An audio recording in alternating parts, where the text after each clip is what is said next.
hate the algorithm. I wanted to make this video because I hate the algorithm, not the YouTube algorithm, not the meta algorithm. I just hate the algorithm in general as a way of kind of mindless consumption.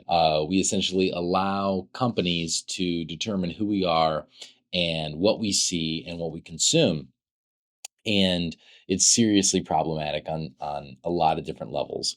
Culturally, obviously, it puts people at odds with each other. It makes extreme polemic type ideas more mainstream, brings them to the surface, makes people go against each other. Like, it's all based on whatever is the most engaging.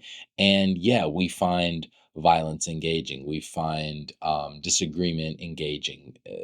That's, we see something that we hate and we want to say how much we hate it. And that's engagement. And so, obviously, what I'm saying is nothing new. We all know this. And why am I talking about this? I'm a filmmaker. Well, in a lot of ways, we're at the mercy of the algorithm in everything that we do. And as creators, as filmmakers, probably more so than most other professions, because if you want people to be able to see what you're doing, you kind of got to tune yourself for that. But as an artist, the algorithm hurts more than anything else because, for one, it's saying, here's what you have to say, here's how you have to frame what you're doing as a way to be able to be like engaging or to get views. On the other side, you're saying, well, the most important topics, the most important artistry is that which is most easily able to bubble to the surface. And so it's ruined people's attention spans, and it's made it like, as an artist, you feel like you have to create in that kind of attention driven milieu. You have to make content to be able to reach people there. And I don't think there's something inherently bad about, you know, building an audience and marketing your work in that way. I think it's empowering and freeing in a lot of ways. And I talk about that. But when it comes to, a machine, artificial intelligence, a company, which is determining what ideas come to the surface, it's really problematic.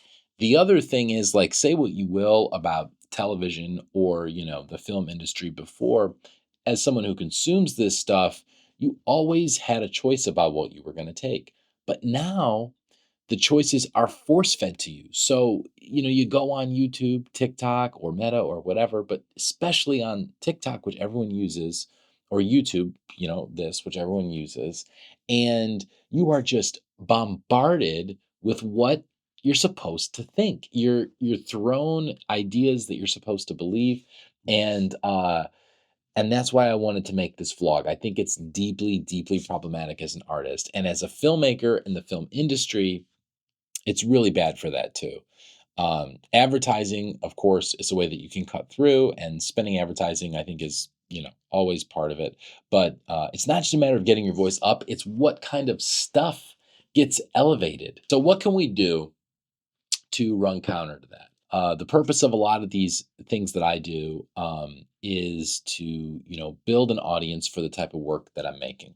Indie films, artistic films, the things I'm interested in. I like slow cinema, I like art house cinema. And that is kind of the milieu, puzzle cinema. That's the stuff that I just find fascinating and I love. It only rewards a certain type of audience. Like, it's never going to be mainstream. It never was mainstream. And I don't think that, that audience is probably not growing, but it definitely exists.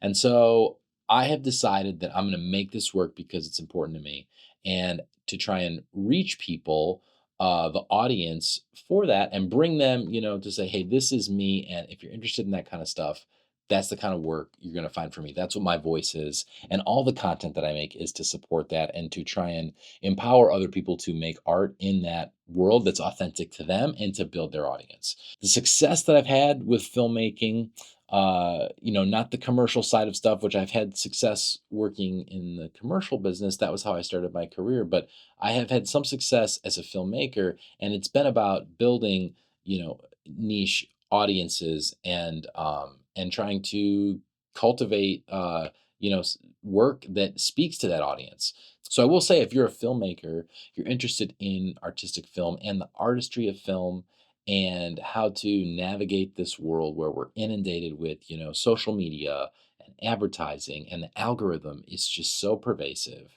and you want to step outside of it, you can subscribe here. My newsletter, The Film Life, is linked in the description. I write bi-weekly. You know, read something, pick up a book, read a newsletter. Don't scroll on TikTok. I mean, I'm sure you're seeing this on social media right now.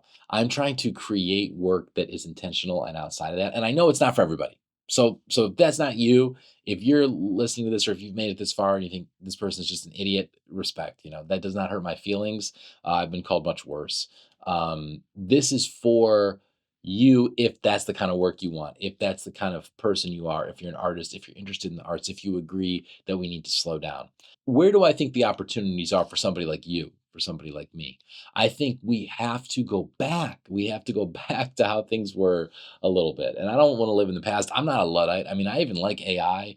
I like technology. I love technology. Like I wouldn't be here if it wasn't for technology. None of us would. I think we need to go back in a sense where we need to build and curate our audiences in person and online. And we need to speak directly to those people through the content that we make, but especially through the art that we make. Like that's really the goal. The content for me, like the content I know is more consumable, but the content is to drive people to the art.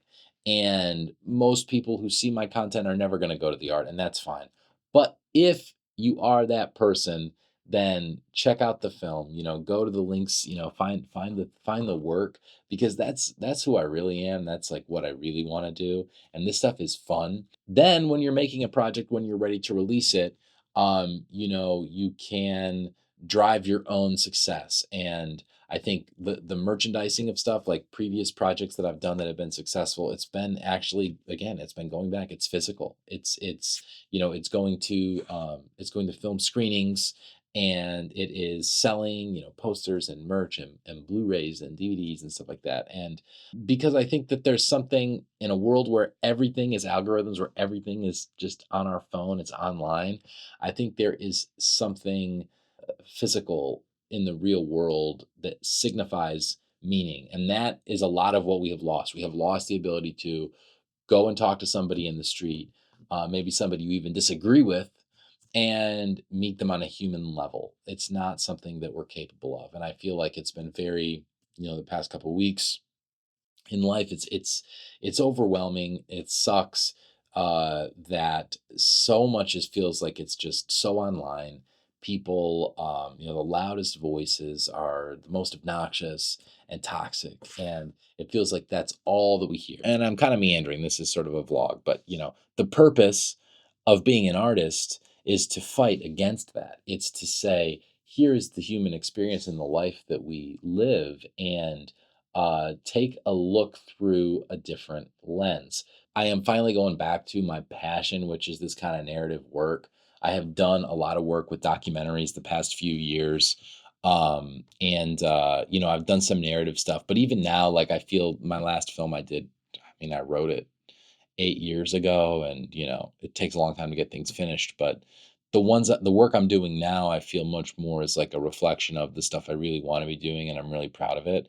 I'm excited to show you it, but it could be a while because it's in post production, and I'm moving on to my next sort of short, which is part of this anthology series, which is grant funded, and we're in pre production on now. So I don't think that this whole enterprise, this project I'm doing, is probably going to truly be complete for another year.